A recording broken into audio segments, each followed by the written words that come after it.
I woke up crying today, my dears, and it was not the first time in these last few months. At 68 years old, I thought I had already lived through every possible betrayal, but life had saved the deepest stab for last, the one that comes from those you love the most. My name is Mary, and I am going to tell you the story that split my soul in two because maybe some of you are going through the same thing I lived through and need to hear that you are not alone. It all started on a cursed Tuesday morning. I remember every detail of that day because it was when my world collapsed like a house of cards. I was in my kitchen brewing the special coffee my mother taught me to make when the Facebook notification sound chimed. Silly me, I thought it was one of my friends commenting on the flowers from my garden that I had uploaded the night before. But no, it was a notification that froze my soul. Sarah Miller changed her relationship status to married. My dears, I literally dropped my cup. It shattered into pieces on my kitchen floor and the coffee spilled out just like my hopes. Sarah, my adored granddaughter, the girl I raised as if she were my own daughter when Linda worked day and night to provide for that child after her useless husband abandoned them, had gotten married. And I found out on Facebook like just any other stranger. With hands trembling like jelly, I opened her profile. And that was when the knife was buried all the way to the bottom of my heart. The photos slapped me across the face one after another. My Sarah radiant in a wedding dress that must have cost more than my car, hugging a boy I had barely seen twice in my life. The venue was decorated like a palace with imported flowers and lights that shone like stars. The band's stage, the three-tiered cake that looked like a work of art, the elegant guests toasting with crystal glasses. I counted the faces one by one. 57 people celebrating the most important day of my granddaughter's life. 57 people who deserved to be there, and I did not. Intimate and special wedding with our family of the heart. Read the description. Family of the heart. Seriously, who carried her in their arms when she cried as a baby, who stayed up all night with her when she had nightmares, who paid for every semester of college because education is the only thing no one can take away from you, my baby, who taught her to pray, to cook a proper roast, to be a good woman. Me. Always me. But on that day, the most important day of her life, I did not even deserve a phone call. I sat on the floor of my kitchen among the pieces of the broken cup, and for the first time in years, I allowed myself to cry like a little girl. Because it hurts, my dears. It hurts to be erased from the important moments as if you were a mistake that needs to be hidden.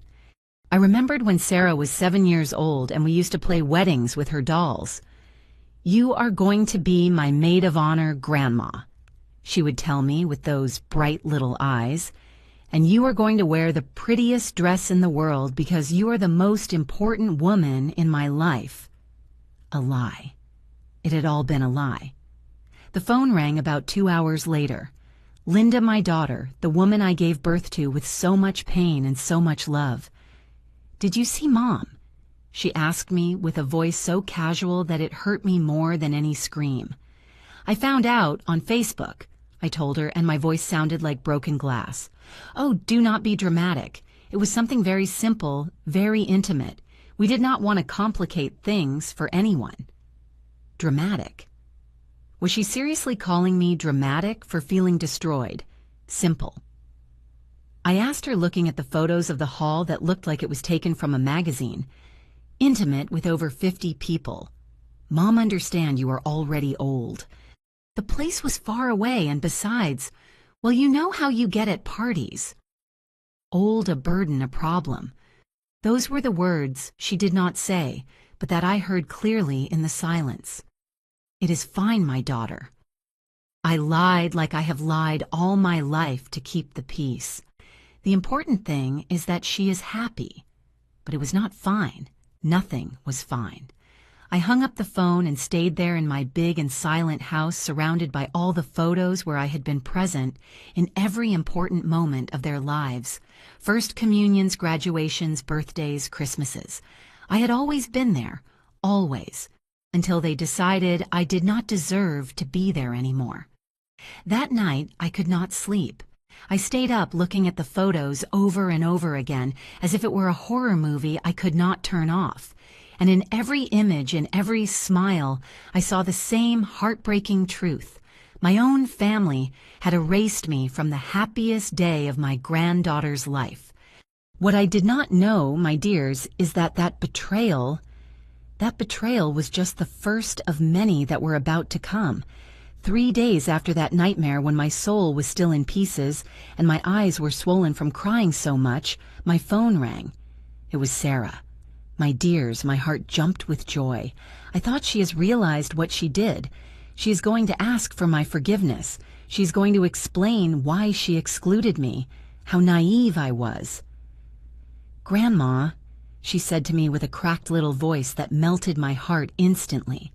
"My beautiful baby, my love, how are you? Congratulations on your wedding, precious."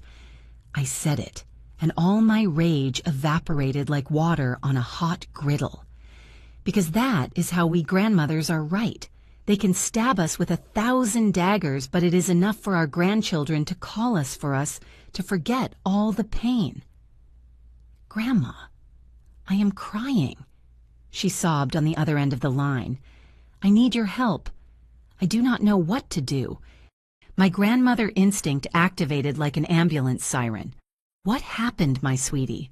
Are you okay? Did someone hurt you?" "No, Grandma. It is not that, it is just that." And here came a cry that split my soul. Mark lost his job right after the wedding. They fired him without explanation. And we already had everything paid for the honeymoon to Europe. We lost the $15,000, Grandma $15,000, which was all our money. $15,000. The figure echoed in my head like a church bell.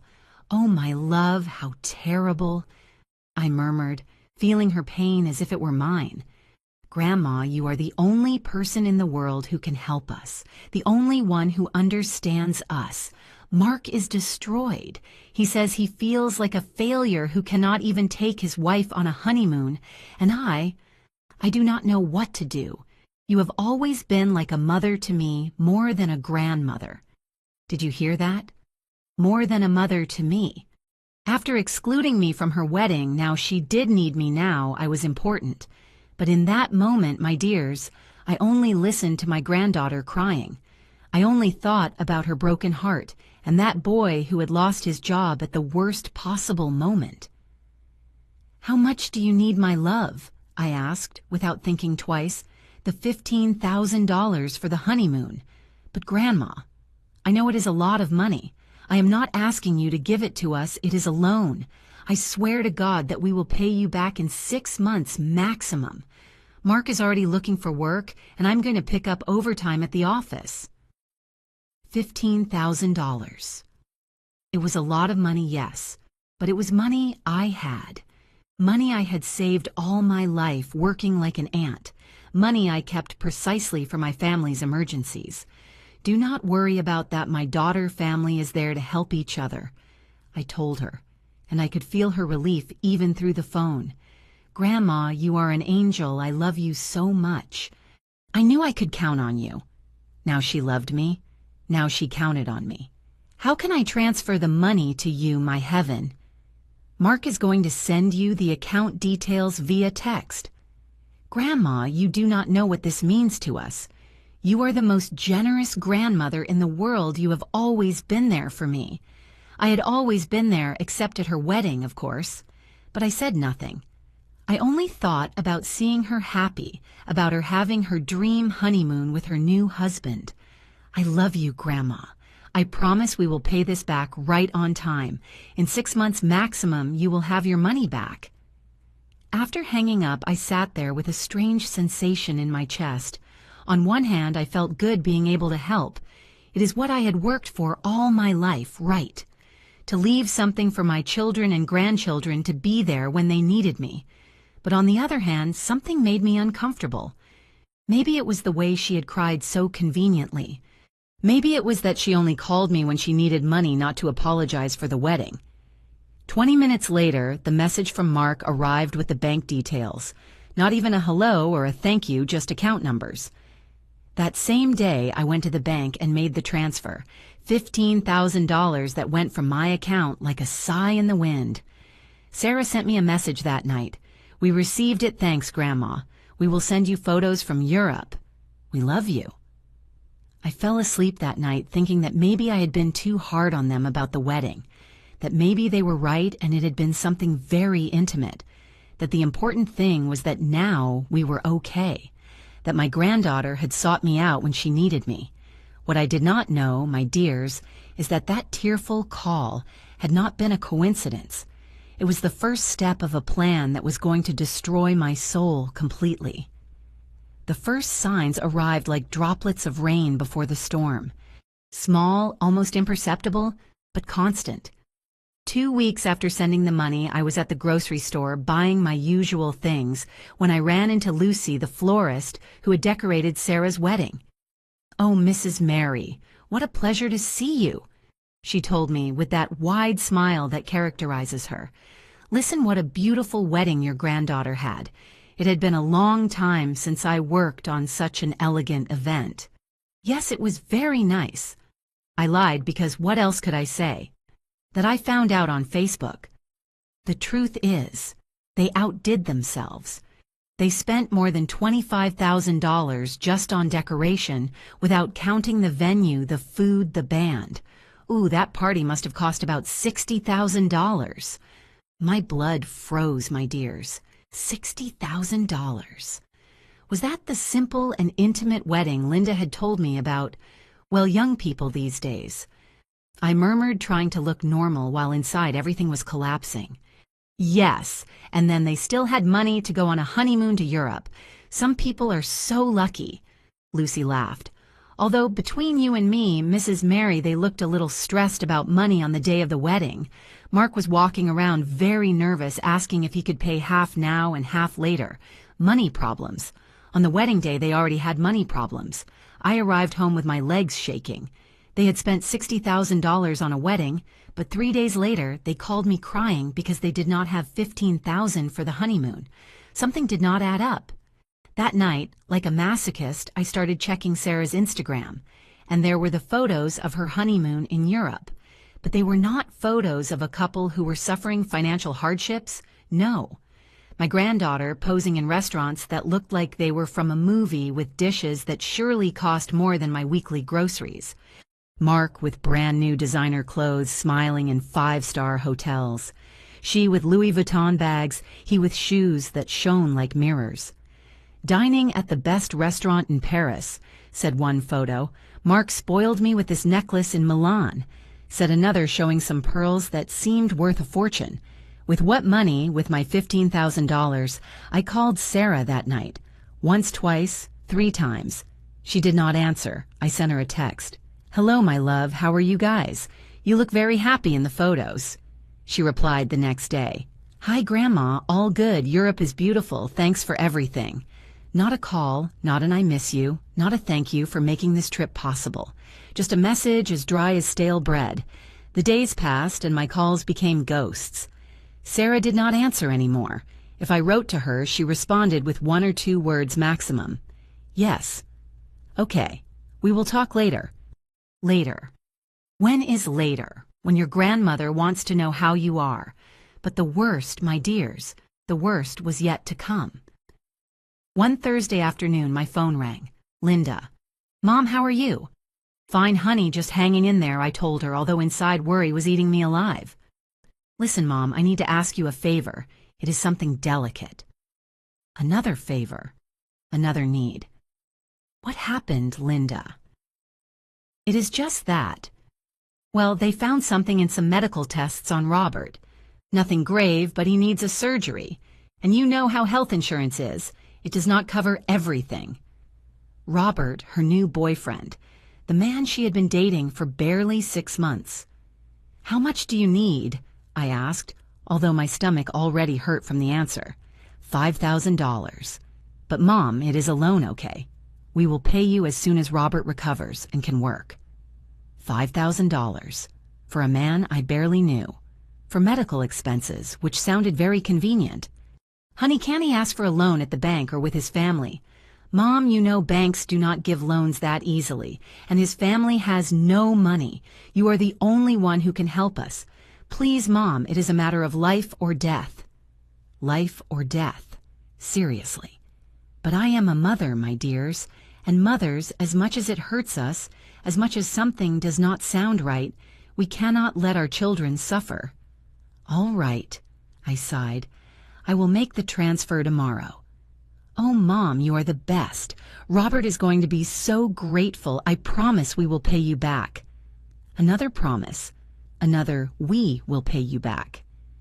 After hanging up, I sat in my favorite armchair, the one where my husband and I used to watch soap operas together, and something inside me broke. In less than a month, I had given $20,000 to my family, $20,000 that had come out of my life savings, and for the first time in 68 years, I wondered if my own family was seeing me as what I never wanted to be, a walking bank. But I still did not know, my dears, that this was just the beginning of the biggest nightmare of my life. If they had told me that my own family was going to turn me into their personal ATM, I would have told them they were crazy. But life has very cruel ways of teaching us lessons we never wanted to learn. 1 month after Robert's urgent surgery, which by the way turned out to be a cosmetic nose job, I saw in his Facebook photos Sarah returned from Europe. She did not call to tell me about her trip or to thank me for making her honeymoon possible, or to at least ask how the grandmother who raised her was doing. No, she called me because she needed something else. "Grandma, we are back," she told me with that sugary voice I was already starting to know very well. "That is good, my love.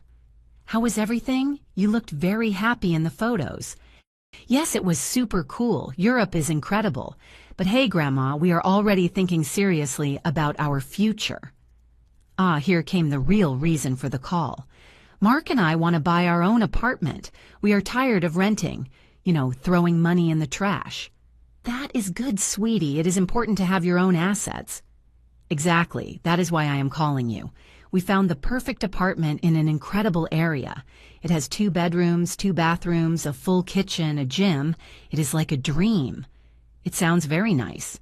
"Yes, but we need the down payment. It is $20,000. $20,000, just like someone saying, 'Lend me $20 for the bus.' Honey, that is a lot of money," I murmured. "Grandma, please think about it properly. If we keep renting in 5 years, we will have spent more than $30,000 on pure rent. This is an investment. Besides, as soon as we have the house, it will go up in value and we can pay you back with interest." The house, as if it were already theirs, as if my money were already in their account. "Sarah, my love, understand that in less than 2 months I have already lent $15,000 to you two and $5,000 to your mother." "Oh, Grandma, but those are small amounts. This is different. This is our future. Besides, Mark says that if we do not do it, now prices are going to go up and we won't be able to buy ever." Mark says. "That boy I barely knew was already making decisions about my money. And can't you ask for a mortgage at the bank like everyone else does?" "Banks are very complicated, Grandma. They ask for 1,000 requirements, they take months, and in the end they charge super high interest rates. With you, it is different. You trust us." Yes, I trusted. And that trust was costing me a fortune. "Let me think about it, my love." "Grandma, please do not think about it too much. The owner says that if we do not give the down payment this week, he is going to sell it to another person. It is a unique opportunity." Pressure. Urgency. The same tactic she had used for the honeymoon. 2 days later, they showed up at my house. Sarah and Mark smiling with a folder full of papers. "Grandma, we brought you all the information on the apartment so you can see what a good investment it is," said Sarah, hugging me. Mark spoke to me directly for the first time. "Mrs. Mary, look," he told me, spreading printed photos over my dining table. "It is a luxury development. The appreciation is guaranteed.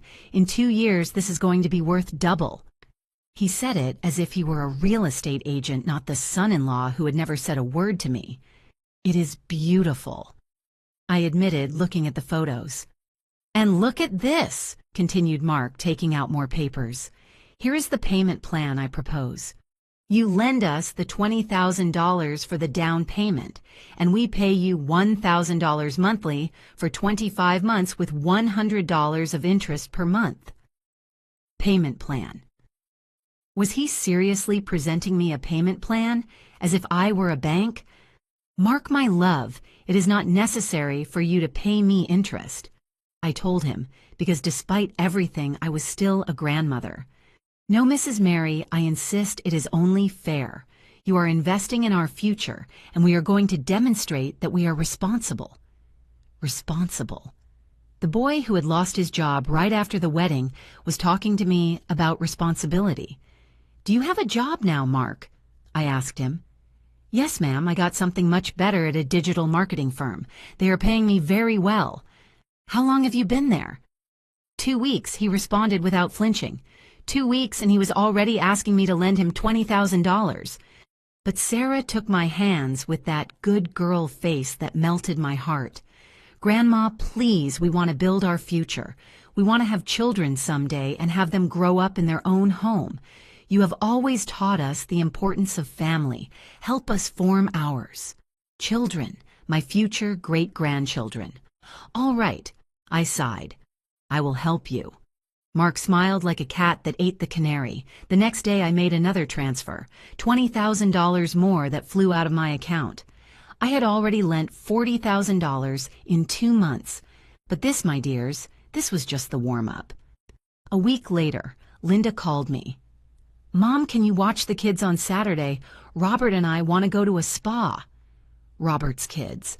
2 children I had met 3 months ago and who were not my grandchildren. "Can't you take them?" "Oh, Mom, it is an adult spa. Besides, I thought you would like to spend time with them." Spend time.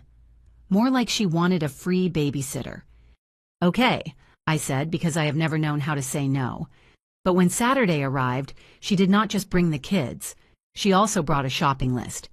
"Mom, can you buy these little things for the kids? I forgot to bring their favorite snacks. $50 in special food for children who are not even my grandchildren." And so began the new routine. I was the free babysitter, the one who provided the food, the one who cleaned up the disasters. Meanwhile, Sarah sent me photos of the new apartment. "We got the keys, Grandma. Thanks for making this possible." But when I invited her to lunch to celebrate, she told me she could not because they were very busy decorating. October arrived with more emergencies. Mark needed a new computer for his work, $1,500. Sarah wanted to take a design course, $1,000. Linda needed to fix her car, $2,000. And I, like a fool, kept saying yes, until December arrived. "Mom," Linda told me one afternoon, "this year we are going to have Christmas dinner at Sarah's house. She already has her new apartment and wants to break it in." "That is good, honey. What time do you want me to arrive?" Silence. "Mom, it is just that. It is going to be very few people. Just Mark's close family, us, and that is it. And I am not close family." "Yes, Mom, but the apartment is small and you know how you get at family gatherings." "How I get, seriously. We better do something special, just you and me the next day. Does that sound good?" I stayed there with the phone in my hand, feeling a hole opening in my chest. Christmas dinner, the most sacred tradition of our family. And I was uninvited, but from the apartment that I had paid for. On December 26th, when my eyes were still red from having spent Christmas Eve alone, watching old movies, my phone rang. It was Sarah. "Grandma, how are you? How was your Christmas?" "Good, my love," I lied. "That is good. Is. Hey, Grandma, we have an emergency. We forgot to buy some Christmas gifts, and the stores are closed. Could you lend us $3,000 to go shopping tomorrow? We do not want to disappoint the family." The family. The family that had excluded me from the most important dinner of the year. "I will call you later, my daughter," I told her, and hung up. I stayed there sitting in my silent living room, surrounded by the gifts I had bought for the whole family, and that I could not give because I was not invited to dinner. And for the first time in my life, my dears, for the first time, I asked myself, what had I become to my own family? The answer hurt more than any blow. Their personal bank, their ATM, the stupid woman who says yes to everything. But what hurt me the most is that I had allowed them to turn me into that. On January 15th, I woke up with a pain in my chest that cut off my breath. At first, I thought it was from the anger I had been carrying since December. But when I tried to get out of bed, my vision blurred and I collapsed. My dears, I had never felt so much fear. I was there, lying on the cold floor of my bedroom, panting like a dog in August, and the only thing I thought was, I am going to die alone, and they are not even going to find my body until it smells bad. With the little strength I had left, I managed to grab my cell phone and call emergency services. "Help, my chest hurts, I cannot breathe," I murmured. The paramedics arrived in 15 minutes. 15 minutes that felt like 15 hours. They loaded me into the ambulance while I was shaking like a chihuahua in a storm. "Who do you want us to call, ma'am?" one of the paramedics asked me. "My daughter Linda," I whispered and gave him the number. At the hospital, they ran 1,000 tests on me: electrocardiogram, blood tests, x-rays. The doctors came and went with serious faces speaking in low voices. "Has your family arrived yet, Mrs. Mary?" The nurse asked me after 3 hours. "I suppose they are on their way." I lied, although my phone remained more silent than a cemetery at midnight.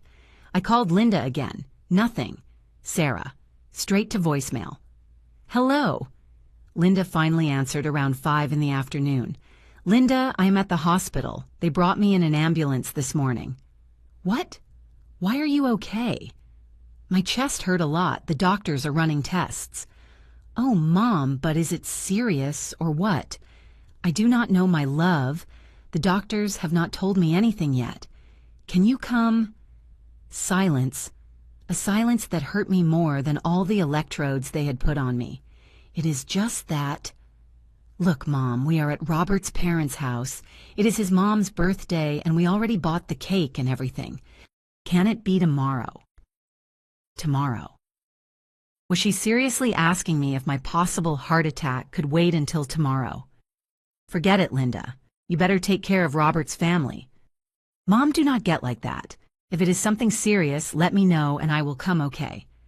I hung up without responding. I called Sarah. By some miracle, she answered. "Hello, Grandma." "Sarah, my love, I am at the hospital. Can you come?" "At the hospital? What happened to you?" I explained everything. Her response split my soul in two. "Oh, Grandma, that is awful. But right now, we are looking at bigger apartments. You know we are thinking about expanding the family and we need more space. Can't Mom go with you?" "Your mom is busy." "Well, if it is something very serious, let me know, okay? But I hope it is nothing. By the way, Grandma, since we are talking, do you think you can lend us your house this weekend? We want to throw a housewarming party for the apartment, but it is too small. Your house would be perfect." I was left speechless. There I was, connected to machines in a hospital, and my granddaughter was asking to borrow my house for a party. "Grandma, are you there?" "I have to go," I murmured. That night, I stayed alone in the hospital. The doctor said it had been a severe panic attack provoked by emotional stress, that my heart was fine, but my soul was in pieces. They discharged me the next day. I called an Uber to go back home. No family member reached out all day, but I did receive 2 text messages. "Sarah, Grandma, since you are better, what do you think about the house for the party? Linda, Mom. Robert needs a root canal. It is $1,200. Can you help us?" I sat in my living room, and for the first time in months, my dears, I started reviewing my phone carefully. The messages, the calls, everything. Do you know what I discovered? In the last 6 months, I had received 47 calls and messages from my family. 46 of them asking for money favors or borrowed things. Only one was Sarah sending me a photo of her food in Europe. 47 contacts, 46 asking for something. That night, I could not sleep. I started reviewing my bank statements. In 8 months, I had lent $53,000, more than half of my life savings. And when I tried to calculate what they had paid me back, the answer froze my blood. $0, not 1 cent. All those promises of "we will pay you in 6 months." It is a loan with interest. Pure lies. But the worst, my dears, the worst was yet to come. 2 days later, while I was cleaning the house that no one ever visited, Sarah's cell phone rang. She had left it forgotten on my table the last time she came to ask me for money. It was a WhatsApp from the family group, The Millers, where apparently she, Mark, and Linda were. I should not have opened it, but something inside me forced me to do it. Mark: "Did we get the money for the party out of the old lady? Yet?" Sarah: "Not yet. She was in the hospital, but she is fine now. I'm going to talk to her tomorrow." Linda: "We better hurry. Robert says he has seen her acting very suspicious lately." Mark: "I do not care. After all, she has a lot of money and she is not going to take it to the grave." Sarah: "Ha ha ha ha ha ha. Right, besides it is for the family, for her future great-grandchildren." Linda: "Exactly. And if she does not give us money for the party, we ask her for Robert's new car. He needs a truck for his work." Mark: "This old woman is our golden goose. We have to squeeze her dry before she dies." Sarah: "Mark, do not be mean. Ha ha ha. But yes, as long as she has money, we are good. The good thing is she never says no."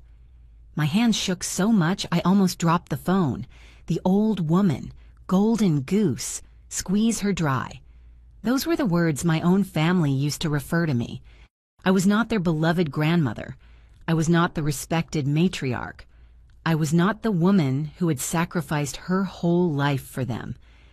I was a farm animal that had to be squeezed until it died. I got up from the chair like a zombie and walked to my bedroom. I threw myself on the bed I had shared with my husband for 30 years, and for the first time since I became a widow, I cried from my soul. I cried for every dollar wrongly given. I cried for every humiliation swallowed. I cried for every "we will pay you back" that was never fulfilled. I cried for the stupid grandmother who had allowed her own family to turn her into an object. But above all, my dears, I cried because I realized a truth that destroyed me. I had raised children and grandchildren who did not love me. They needed me. They used me. They squeezed me. But they did not love me. And that night, crying alone in my big and silent house, full of photos of a family that saw me as an ATM, I made the hardest decision of my life. It was over. It was all over. It was time for Mary to learn to say a word she had not used in 68 years. No, my dears, there are moments in life where a woman must choose. Continue being a victim or become the owner of her own destiny. I chose to become the owner. The morning after reading those cursed messages, I woke up different. I do not know how to explain it to you, but it was as if I had slept 68 years and finally woken up. The first thing I did was call Mr. Williams, the lawyer who had handled all my husband's affairs. "Good morning, Mr. Williams. This is Mary Vance." "Mrs. Mary, what a pleasure to hear from you. How can I help you?" "I need to protect my assets. Urgent." "Did something happen, ma'am?" "Yes, Mr. Williams. I realize that my own family is robbing me." 2 hours later, I was sitting in his office with all my papers on the table. Bank statements, transfers, property documents. "Mrs. Mary," Mr. Williams told me after reviewing everything, "you have transferred $53,000 in 8 months without any document backing these loans." I know, I was a fool. "No, ma'am. You were a generous mother and grandmother, but now we have to act with intelligence." He helped me change all the passwords to my bank accounts. We established new security levels. Any transfer greater than $500 now required my written authorization. Is there anything else that worries you, Mrs. Mary? I showed him the messages from Sarah's phone. Mr. Williams got serious as a judge. This is evidence of conspiracy to commit fraud, especially if they used your personal information to apply for credit cards. Can they do that? Of course they can, and if they did, it is a federal crime. I left Mr. Williams' office with a task investigate. That same afternoon, I hired the private detective. He recommended Mr. Charles, a 50-year-old man who looked more like an accountant than a detective, but who had eyes like an eagle. Mrs. Mary, I need you to sign this authorization to investigate the credit history of both you and your relatives. Can that be done? With your authorization and the well-founded suspicions of fraud, yes, it can.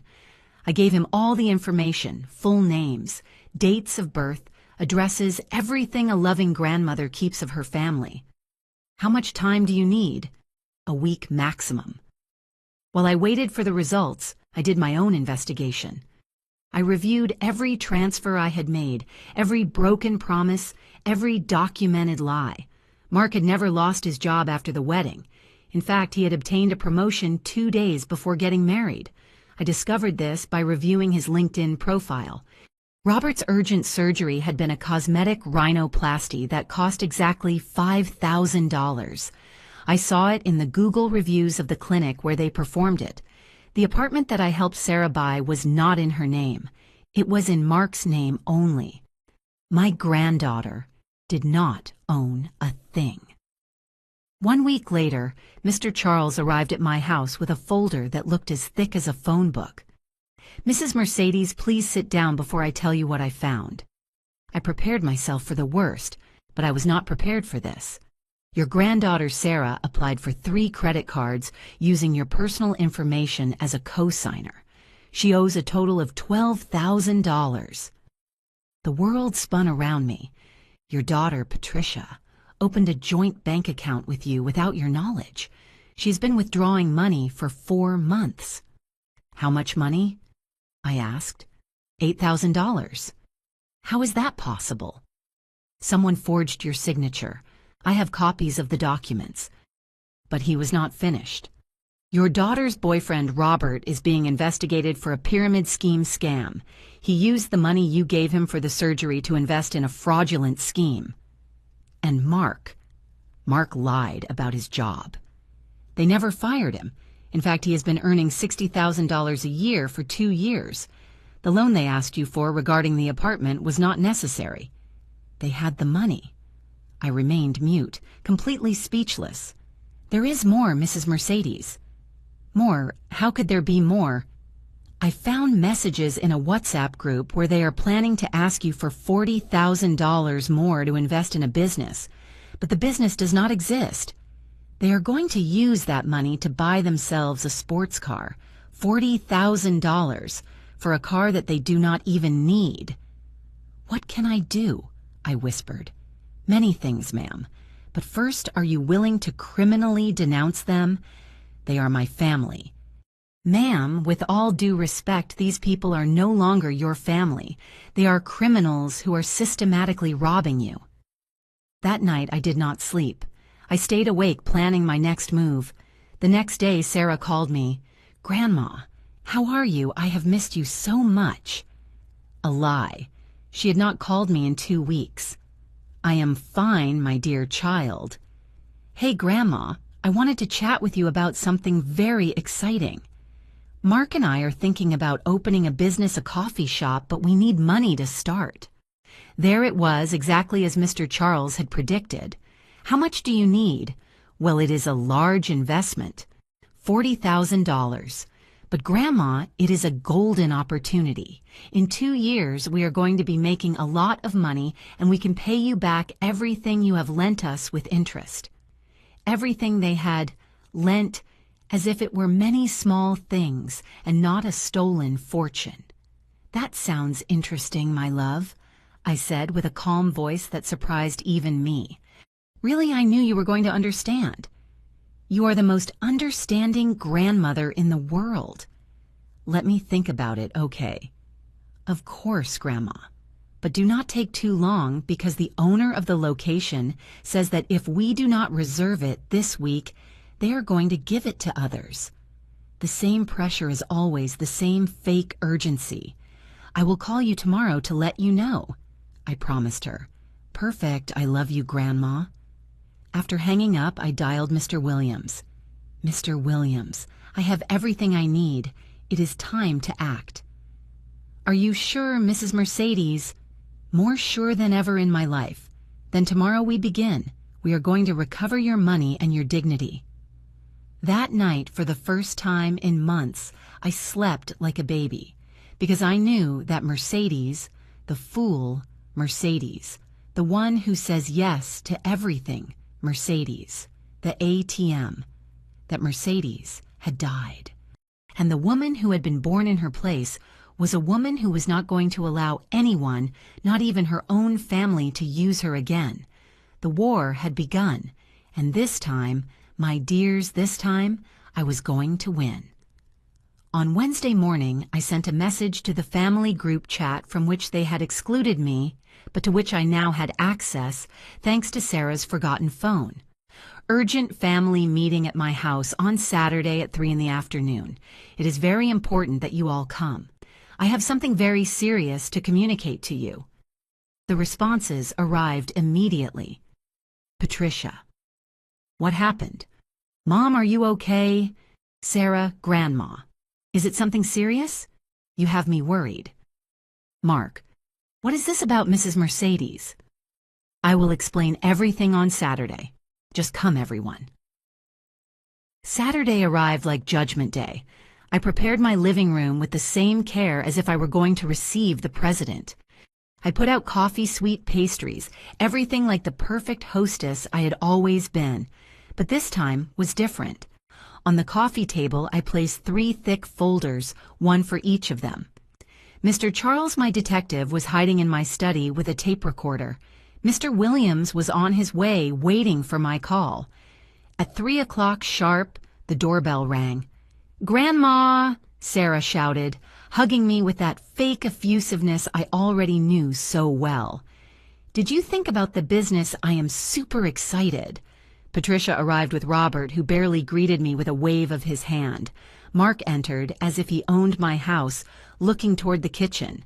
"Is there nothing to eat, Mrs. Mercedes? We ran late and did not eat lunch. Sit down, everyone." I told them with a voice that made them turn to look at me strangely.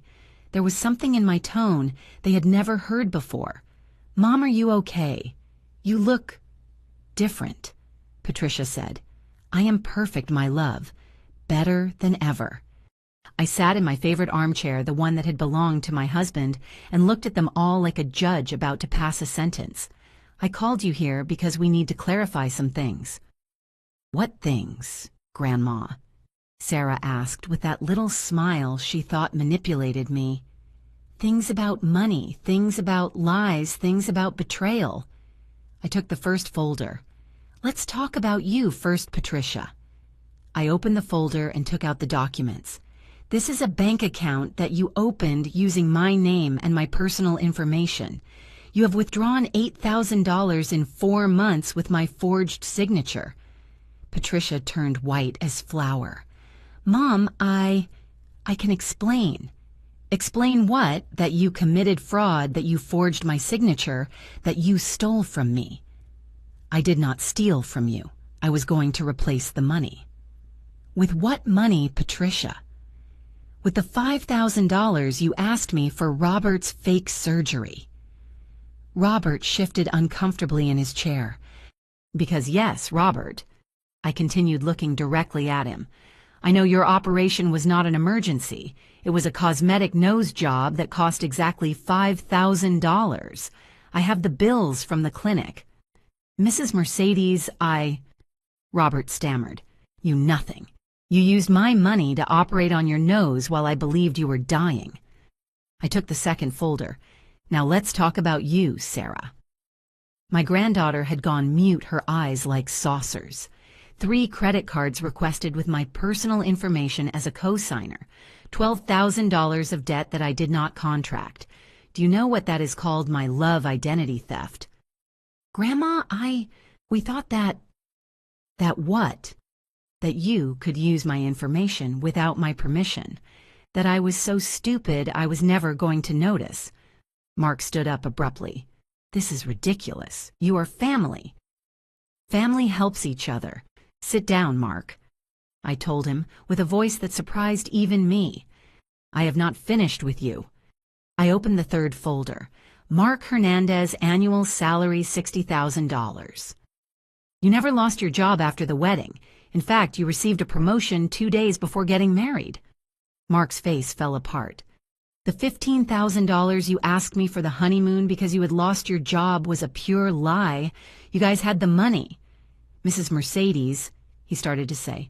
Shut up, I screamed, and everyone jumped in their seats. 53 years I have gone without screaming at anyone, but you earned it. I got up from my armchair and walked toward him. The $20,000 for the apartment was not necessary either. You guys had the money for the down payment, and furthermore, Mark, the apartment is in your name only. My granddaughter does not own anything. Sarah turned to look at him with a face of shock. Is that true, Mark? Sarah, I can explain. Explain to me, Sarah screamed. The apartment is not in my name. The perfect family was crumbling before my eyes, but I was not finished. And now comes the best part of all, I said, returning to my spot. I took out Sarah's phone and opened the WhatsApp group. This old woman is our golden goose. We have to squeeze her well before she dies. I read the message with a paused voice, letting every word stick like a needle. The good thing is, she never says no. Patricia brought her hands to her mouth. Better we hurry before she kicks the bucket. After all, she has a lot of money, and she is not going to take it to the grave. The silence in my living room was sepulchral. Those are your messages. Those are the words you use to refer to the woman who raised you, who loved you, who sacrificed her whole life for you. Patricia started to cry. Mom, we didn't mean... You didn't mean what? That I am an old woman who needs to be squeezed dry? That I am your golden goose? Enough already, Mark shouted, standing up. Fine, we needed the money. You have it and we don't. I don't see what the problem is. The problem? I laughed with a laugh I did not recognize as mine. The problem? Mark. I walked up to him until we were face to face. The problem is that you have stolen $53,000 from me with lies and manipulation. The problem is that you have used me as an ATM. The problem is that you have treated me like trash while smiling in my face. Mom, we can fix this, Patricia said through tears. We can return the money to you. With what money, Patricia? With the $40,000 you were going to ask me for the fake business that was actually to buy a sports car. Mark froze. Yes, Mark, I know about that too. I know there is no coffee shop. I know you wanted $40,000 more to buy a BMW you saw at the lot. How? He murmured. How do I know everything? Because I hired a private investigator, because I consulted with lawyers, because I got tired of being the dumb grandmother who says yes to everything. I headed toward the window and looked at them all. You turned me into this, into a distrustful woman who has to hire detectives to know if her own family is robbing her. Grandma, we can explain everything, Sarah started. There is no explanation that matters anymore. I took the last document out of the folder. Here you have a very simple ultimatum. You have 30 days to return every single penny you have stolen from me, the $53,000, plus the $8,000 from the fraudulent account, plus the $12,000 from the credit cards. $73,000, Mark shouted. You are crazy if you think we have that money. Then you are going to have to get it, because if you don't, mister, Williams, my lawyer, is going to proceed with criminal charges for fraud, identity theft, and forgery of documents. You can't sue us. We are your family, Sarah cried. Family. I laughed bitterly. Family does not steal from each other. Family does not lie to each other. Family does not betray each other. I walked toward my desk and took out another document. And speaking of family, this is going to interest you. I held up the paper so everyone could see it. This is my new will, the one I signed yesterday. A deadly silence fell. In this will, neither Patricia nor Sarah nor Mark nor Robert inherits absolutely anything. Patricia collapsed onto the sofa. My house, my properties, my bank accounts, everything is going to go to charities that actually help people in need. Mom, you can't do that, Patricia shouted. Of course I can. It is my money that you consider yours by divine right. Mark approached me with a face of fury. You crazy old woman, that money belongs to us. Get away from me. I screamed, and Mark stopped dead in his tracks, upon seeing something in my eyes he had never seen. That money does not belong to you. I earned it working 60 years of my life. I decided to give it to you because I loved you, but the only thing you did was view me as an endless source of cash. I walked toward the door and opened it. Now get out of my house, all of you. Mom, Patricia begged. Out, you have 30 days to pay me or speak with the authorities. One by one, they went out. Sarah was crying hysterically. Patricia begged me with her gaze. Mark looked at me with pure hate. Before leaving, Sarah turned around. Grandma, do you really not love me anymore? The question went through me like a dagger. Sarah, I will always love you, but I'm not going to allow you to keep hurting me. But how are we going to pay so much money? I don't know, my love, but that is no longer my problem. No, I closed the door and stood there trembling like a leaf in a hurricane. I had done it. I had finally done it. Mercedes the submissive had died, and the one remaining was a woman who for the first time in 68 years had put herself first. My phone rang. It was Mr. Williams. How do you feel, Mrs. Mercedes? As if I had been born again, I answered him. And it was true. For the first time in years, I felt free. My dears, the 30 days that followed that confrontation were the strangest of my life. It was as if I had been blind for 60 years and finally could see clearly. The first few days were total silence. Not a call, not a message, nothing. I thought maybe I had been too hard, that maybe I should call them to fix things, because that is how mothers and grandmothers are right, always willing to take the first step to make peace. But I didn't do it. For the first time in my life, I didn't do it. On the 5th day, Patricia sent me a message. Mom, we need to talk. This cannot go on like this. I did not answer her. On the 7th day, Sarah called me crying. Grandma, please, I can't stand this situation anymore. I need to see you. I didn't answer either. On the 10th day, Mark arrived to knock on my door. I saw him through the window, but I didn't open it. He stood there for almost an hour, knocking and shouting. Mrs. Mercedes, we know you are there. We need to fix this. I remained seated in my living room, drinking my pot of coffee, listening to him yell. It didn't hurt anymore. I didn't get desperate anymore. I didn't run to open the door to console and fix everything. For the first time, I had set my own boundaries, and it felt liberating.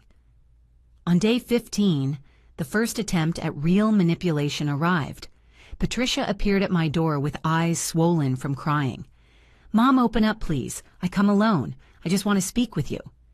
This time I did open, but I left the door cracked without inviting her in. What do you want, Patricia? Mom, this has gotten out of control. Robert left me. And the coldness of my response took her by surprise. What do you mean your son-in-law left me? I am alone. I need your support. Robert was never my son-in-law. He was the boyfriend you had 6 months ago. Mom, why are you like this? Why so cold? I am not cold, Patricia. I am tired. Tired of being the solution to everyone's problems. But without the money we gave Robert for his business, now he says he can't support me. What money, Patricia? Well, the money you lent us for his surgery. The money I gave him, not lent. You gave him my money without my permission. She stayed quiet. And now that Robert discovered I am no longer his source of income, he left you. And what did you expect? Mom, help me. No. That little two-letter word came out of my mouth like a cannonball. What? I said, no, Patricia. But I am your daughter. Yes, you are my daughter. But you are not my responsibility. You are 45 years old. It is time for you to solve your own life. I closed the door in her face.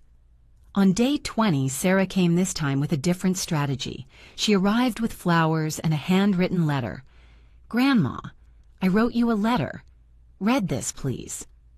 I took the letter without opening the door completely. Dear Grandma, it started, I know we have made mistakes, but everything we did was out of love, because we love you so much that we knew you wanted to help us. Mark and I are desperate. If we don't get the money, we are going to lose the apartment. They are going to seize everything. And I am pregnant, Grandma. Pregnant. The letter continued. Your great-grandson is going to be born in 6 months. Do you really want him to be born on the street? Do you want him to grow up thinking his great-grandmother didn't love him enough to help him? The final manipulation. The ace up the sleeve. A great-grandson. Any other grandmother would have run to hug her, to apologize, to give her all the money in the world. But I was no longer any other grandmother. Sarah, I told her through the door, congratulations on your pregnancy. Grandma, do you forgive me then? I have nothing to forgive you regarding your pregnancy, my love, but I also have nothing to give you. But what about the baby? The baby is the responsibility of his parents, of you guys, not mine. But you are his great-grandmother. And when he is born, I am going to love him with all my heart, but I am not going to raise him with my money while his parents live the easy life. I heard her weeping on the other side of the door. Sarah, do you know the difference between a grandmother who loves and a grandmother who enables what? The one who loves teaches, the one who enables destroys, and I already enabled you too much. On day 25, I received a call from Mr. Williams. Mrs. Mercedes, they want to propose a settlement. What type of settlement? They say they can pay you $20,000 of the $73,000 they owe you in tiny installments of $500 monthly. I laughed a clean laugh, without bitterness. Mr. Williams, what is your opinion? That it is a mockery, ma'am. It is going to take them 40 months to pay you $20,000, and they would still owe you $53,000. Tell them no. Are you sure? Completely. Day 30 arrived without any payment. That same day, Mr. Williams filed all the lawsuits, fraud, identity theft, forgery of documents. That night, I felt at peace. But my dears, the most beautiful part of this story was not the justice. It was what I discovered afterward. Without the constant burden of my family asking for money, without the stress of being the problem solver for the whole world, my life changed completely. I started going to painting classes at the community center. I met Mrs. Carmen, a 70-year-old lady who had divorced her abusive husband at 65. I met Mr. Philip, a widower who dedicated himself to teaching dance classes to seniors. I met Hope, a woman who had adopted 3 children after her family rejected her for not getting married. People who, like me, had decided that it is never too late to live with dignity. I started doing volunteer work at an orphanage. There I met my true grandchildren. Mary Jo, 8 years old, who taught me how to make friendship bracelets. Santiago, 5 years old, who hugged me as if I were his real grandmother. Lupita, 12 years old, who told me her dreams of being a doctor. Children who did not ask me for money, who did not lie to me, who loved me just because. Because I listened to them, because I gave them time instead of banknotes. 6 months after the ultimatum, Patricia lost her house. She had to go live with a friend. Mark and Sarah lost the apartment that I had paid for. They went to live with his parents. Robert was arrested for the pyramid scheme scam. And I bloomed like a rose bush in spring. I bought a smaller house in a community full of active older people. I sold the big house full of bitter memories. With the money from the sale, I established a scholarship fund for underprivileged youth.